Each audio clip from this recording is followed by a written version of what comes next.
अनियमित कुप्रथा लोगों के मानसिकता में, अपने दिलो दिमाग में, इस तरीके से लोग एक शासकीय विभाग में काम करते हैं उसके बाद भी अपने आप को शासकीय कर्मचारी नहीं मान पा रहे। 3 दिन के अंदर उस पर रिएक्शन होता है और 5 IAS लोगों की कमेटी गठित कर दी जाती है। रेगुलर कर्मचारी की बात करें तो वो तो DA HRA की मांग करते रहते हैं और वही लगातार वही कर रहे थे।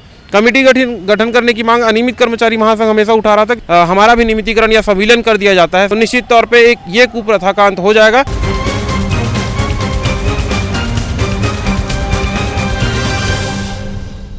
प्रदेश में कर्मचारियों की मांग को देखते हुए छत्तीसगढ़ सरकार ने कमेटी का गठन कर दिया है, लेकिन उसमें कुछ कन्फ्यूज़न है जो कर्मचारियों को भयभीत कर रही है, जिसमें लिखा है शासकीय शब्द जुड़ने से कई कर्मचारियों को कन्फ्यूज़न हुआ है। वहीं आपको बता दें, अनियमित कर्मचारी संघ की बैठक भी बुलाई गई थी जो कांकेर और जगदलपुर में हुई थी। इस चीज़ के संबंध में भी प्रदेश अध्यक्ष रवि गढ़पाले जी से बात करेंगे और जानेंगे कि उस महाबैठक में क्या कुछ हुआ। सर, पहले महाबैठक के बारे में। जी, आपको बताना चाहूँगा कि हमारी जो लगातार बैठकें होती रहती हैं वो बैठकों का दौर अब जिले स्तर पे भी होना चालू हो गया है, जिसके तहत कांकेर में हमारी पहली बैठक हुई है एक कमेटी गठित होने के बाद। तो कांकेर में जब हम लोग बैठक लिए तो उसमें वहाँ के लोकप्रिय नेता, वहाँ के लोकप्रिय विधायक आसाराम नेताम जी वहाँ उपस्थित हुए थे। मैं वहाँ पर हमारे जो टीम लीडर हैं, प्रेरक संघ के प्रदेश अध्यक्ष संदीप द्विवेदी जी, हमारे प्रदेश सचिव भूपेंद्र साहू जी और सौरभ मिश्रा जी, विवेक ठाकुर जी, इन सबका धन्यवाद देना चाहता हूं। और तमाम वो संगठन जो उस बैठक में आए थे, अगर आप वहां रहते मौजूद तो आपको पता चलता कि इतने लोग संख्या में आ गए थे कि उस जगह पे पैर रखने के लिए जगह नहीं थी, तो फिर लोगों को बाहर भी खड़े रहना पड़ा। लेकिन कार्यक्रम हमारा सफल रहा। वहाँ पर विधायक जी भी ने अपने कमेंट दिए हैं कि भारतीय जनता पार्टी की जो सरकार है वो लगातार आप कर्मचारियों के लिए काम कर रही है। और एक दिन पहले आपने देखा होगा, आचार संहिता लगने से पहले माननीय मुख्यमंत्री जी ने कर्मचारियों के वेलफेयर के लिए बहुत सारी घोषणाएँ भी की, जिसमें सबसे बड़ी घोषणा नियमित कर्मचारी के लिए कहा जाए तो 4% महंगाई भत्ता DA जो बढ़ने का था वो बढ़ाया गया। और उसके साथ ही हमारी कमेटी की जो बात थी उसको भी उन्होंने अपने प्रेस कॉन्फ्रेंस में दोहराया था। तो एक अच्छी बैठक वहाँ हुई। उसके बाद मैं आपको बताना चाहूँगा कि उसके जस्ट दूसरे दिन हम लोगों ने जगदलपुर में भी एक बैठक रखी थी। उसमें भी तमाम सारे कर्मचारी उपस्थित हुए थे, सभी संघों के कर्मचारी उपस्थित हुए थे, मुख्य रूप से पोटा के भी इनके साथी वहाँ पर उपस्थित हुए थे। तो वहाँ पर भी जो जगह था वो भी कम पड़ गया था, तो फिर कुछ देर के लिए बैठक को स्थगित करके मैदान में हम लोगों को ले जाना पड़ा था। तो लगातार कर्मचारियों का जो विश्वास है छत्तीसगढ़ संयुक्त अनियमित कर्मचारी महासंघ की ओर बढ़ता जा रहा है। और आज हम अभी कलेक्ट्रेट गार्डन में हैं। कुछ और भी कर्मचारी संगठन NULM या सूडा के जो कर्मचारी हैं वो यहाँ अभी आए हुए हैं और वो संगठन से जुड़ना चाह रहे हैं, अपना खुद का भी संगठन बनाना चाह रहे हैं। इस विषय पे मेरे सहयोगी जो कार्यकारी प्रदेश अध्यक्ष हैं सौरभ मिश्रा जी, वो उनकी बैठक अभी ले ही रहे हैं। तो लगातार अनियमित कर्मचारी महासंघ की ओर लगातार भरोसा बढ़ते जा रहा है। जब कमेटी गठन का आदेश जारी हुआ तो इसमें एक शब्द था, शासकीय शब्द जुड़ने से आपके कर्मचारियों में बहुत सारी कन्फ्यूज़न हो गई थी, जिसको लेकर हमारे वीडियोस में कई तरह के कमेंट्स आ रहे थे। उसको कैसे दूर करना है? जी, मैं आपको बताना चाहूँगा, ये जो अनियमित प्रथा है, प्रथा नहीं, ये कुप्रथा है। ये अनियमित कुप्रथा लोगों के मानसिकता में, अपने दिलो दिमाग में इस तरीके से गुलामी की जकड़े के रूप में वो जकड़ चुकी हैं कि लोग एक शासकीय विभाग में काम करते हैं उसके बाद भी अपने आप को शासकीय कर्मचारी नहीं मान पा रहे। तो मैं आपको बताना चाहूँगा आपके चैनल के माध्यम से, शासकीय विभाग में जो भर्तियाँ होती है वो 2 प्रकार की भर्तियाँ होती है। एक खुली भर्ती या सीधी भर्ती बोला जाता है, जिसमें नियमित कर्मचारी जो है नियुक्त किए जाते हैं।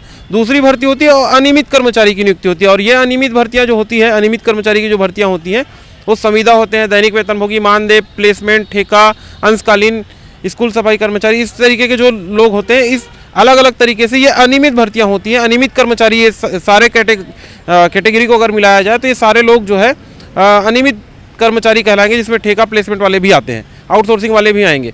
तो ये लोग ऐसा सोचते हैं कि भाई हम शासकीय कर्मचारी नहीं, इस तरीके का उनको भ्रम है। लेकिन आपको बताना चाहूँगा कि 10 तारीख को हम लोगों ने एक बड़ा कार्यक्रम किया था, आप भी वहाँ मौजूद थे, आपने देखा होगा कि हमने नरेंद्र मोदी जी के नाम पे एक लेटर लिखा था। मोदी की गारंटी में जो 100 दिन के अंदर कमिटमेंट किया गया था, उसको पूरा करने के लिए हम लोग पूरी ताकत वहाँ पर लगाया। लगभग 1,500-2 हज़ार की संख्या में हम लोग वहाँ उपस्थित हुए थे। लगभग 3,000 ज्ञापन जो है हम लोगों ने प्रदेश कार्यालय में दिया था। उसका असर ये हुआ कि 3 दिन के अंदर उस पर रिएक्शन होता है और 5 IAS लोगों की कमेटी गठित कर दी जाती है। प्रिंसिपल सेक्रेटरी की अध्यक्षता में जो कमेटी गठित कर दी गई, और वो कमेटी केवल हमारे कार्यक्रम की वजह से हुआ है ना। क्योंकि अगर आप रेगुलर कर्मचारी की बात करें तो वो तो DA HRA की मांग करते रहते हैं और वही उनकी मांग भी लगातार वही कर रहे थे। कमेटी गठन करने की मांग अनियमित कर्मचारी महासंघ हमेशा उठा रहा था, क्योंकि मोदी की गारंटी में वो स्पष्ट रूप से हमारे लिए ही लिखा गया है। और आप मोदी की गारंटी को उठा के अगर ये देखेंगे, उसको अगर स्पष्ट रूप से आप अपने चैनल में भी चलाएंगे तो देखिएगा, उसमें स्पष्ट रूप से ये लिखा है कि 100 दिन के भीतर जो कमेटी बनेगी उसमें अनियमित कर्मचारी संघ के पदाधिकारी को मेंबर बनाया जाएगा। तो निश्चित तौर पे वो जो कमेटी बना है वो तो अनियमित कर्मचारी के लिए है, लेकिन वो शासकीय शब्द होने की वजह से मैं बोला ना कि मानसिक गुलाम हम इतने हो चुके हैं, इस कुप्रथा के इतने गुलाम हो चुके हैं कि हम इससे आज़ाद ही नहीं होना पा रहे हैं, होना नहीं चाह रहे। जैसे मैं आपको अगर जब भारत गुलाम था उस समय अगर बोला जाए कि भारत आज़ाद हो सकता है करके लोगों को उस समय बोला गया रहा होगा, अगर 18वीं शताब्दी 19वीं शताब्दी की बात करें, उस समय अगर लोगों को ये बोले कि भारत आज़ाद हो सकता है तो लोग इतने गुलाम हो चुके थे कि वो विश्वास नहीं करते थे कि कभी हम आज़ाद भी हो सकते हैं। ठीक वैसी ये कुप्रथा, प्रशासनिक कुप्रथा इस तरीके से ये हावी है कि इसमें लोग आज़ाद नहीं हो पा रहे। मतलब उनको नियमितीकरण कल को हो जाएगा बोल रहे हैं तो उनको ये विश्वास नहीं हो रहा है, अरे ये तो बोलने का बात है, सरकारें आती है जाती है, हम लोग नियमित कहाँ हो पाएंगे। लेकिन आपने ये भी देखा है कि इसी छत्तीसगढ़ में जो दूसरे दैनिक वेतनभोगी कर्मचारी थे उनको 2008 में नियमित किया गया है, लगभग 40,000 लोगों को, 1.5 लाख से भी अधिक शिक्षा कर्मियों का संविलियन किया गया है। आपके चैनल के माध्यम से मैं सरकार को भी निवेदन करता हूं कि शिक्षा कर्मी के तर्ज पे जो है अनियमित कर्मचारी को नियमितीकरण करनी चाहिए, क्योंकि जो नियम शिक्षा कर्मियों के लिए लागू किया गया था उस नियम के तहत अगर हमारा भी नियमितीकरण या संविलियन कर दिया जाता है, शासकीयकरण कर दिया जाता है, तो निश्चित तौर पे एक ये कुप्रथा का अंत हो जाएगा। एक जो कुप्रथा था शिक्षाकर्मी शब्द का, आप उस शब्द को ही देखेंगे कि कितना कृष्ण शब्द था। शिक्षाकर्मी बोलने से लोगों को धब्बा जैसा लगता था। इस धब्बा को मिटाने वाले भी भारतीय जनता पार्टी है की सरकार रही है, और हम अनुरोध भी करते हैं कि भारतीय जनता पार्टी की सरकार अपने घोषणा पत्र में किए वादे को तो पूरा कर चुकी है, लेकिन वो कमेटी के माध्यम से अब नियमितीकरण का जो आगे बैठकें होंगी उसमें संविलियन नियमितीकरण की जैसे जो प्रक्रियाएं होंगी वो शिक्षाकर्मी के तर्ज पे हो और ये कुप्रथा भी यहाँ पर समाप्त हो। जैसा कि आपने बताया कि अलग अलग जिलों में अब महाबैठक रखी जा रही है, आगे कौन से जिले में बैठक रखी जाएगी? जी मैं बताना चाहूँगा, लगभग 2000 से 2500 की संख्या में एक बड़ी बैठक, महाबैठक हम रखने वाले हैं कोरबा जिला में। और ये बैठक की तैयारी हमारे वहाँ के पूरे जिला टीम के लोग कर रहे हैं। पूरे प्रदेश की टीम के पूरे पदाधिकारी, प्रदेश पदाधिकारियों को भी जिम्मेदारी दी जा चुकी है और सारी सूचनाएं उन लोगों के तक पहुंच गई और वो अपनी तैयारी में लग भी चुके हैं। अभी तारीख मेंशन नहीं, तारीख भी डिक्लेयर कर दी है, क्योंकि अभी अगर आप देखेंगे 1-2 हफ्ते में होली का समय है और होली के समय में सभी अपने परिवार और सब में बिजी रहते हैं। तो कई लोग जो जॉब करते हैं वो अपने गृह स्थान भी जाके होली मनाते हैं। तो होली के बाद का ही हम लोगों ने कार्यक्रम तय किया। 7 तारीख का, अगले महीने की 7 तारीख को हम जो है ये कार्यक्रम कोरबा में करेंगे। आगे की रणनीति के बारे में अपने कर्मचारियों को क्या कुछ? जी, आगे की रणनीति में मैं अपने साथियों को सिर्फ यही कहूँगा कि छत्तीसगढ़ संयुक्त अनियमित कर्मचारी महासंघ के साथ भरोसा बना के रखिए, क्योंकि यही वो संगठन है जिसने पूर्ववर्ती सरकार में भी उनके घोषणा पत्र में शामिल कराया था, उसमें भी कमेटी बनाया। लेकिन ये बात हो गई कि ठीक है उस चीज़ को हम पूरा नहीं करा पाए थे। ठीक है, उसके पीछे हो सकता है कि बहुत सारे रीज़न थे, मैं रीज़न पे नहीं जाना चाहूँगा क्योंकि वो सारी चीज़ें चली जा चुकी है। लेकिन वर्तमान सरकार जो है उसमें भी हम लोगों ने घोषणा पत्र में भी शामिल कराया है, घोषणा पत्र को पूरा भी कराया है।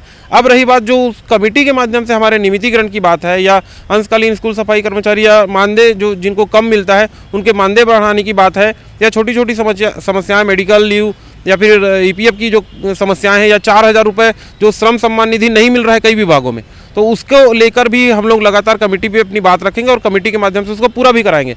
और एक उदाहरण आपको ये भी बताना चाहूँगा, हमारे प्रदेश सचिव भूपेन्द्र साहू जी ने जो कृषि विभाग में श्रम सम्मान निधि 4000 रुपये नहीं मिल रहा था, उसके लिए लेटर लिखा था पिछले महीना, और वो अभी 2-4 दिन पहले उसका आदेश भी हो गया है कि 4000 रुपये जो है उनको सम्मान निधि दी जाएगी। तो दैनिक वेतनभोगी साथी जो भी यहाँ पर व्यूअर होंगे उनको भी बहुत बहुत बधाई देता हूँ कि आप लोगों को महासंघ 4000 रुपये की सम्मान निधि दिला पाने में सक्षम रहा।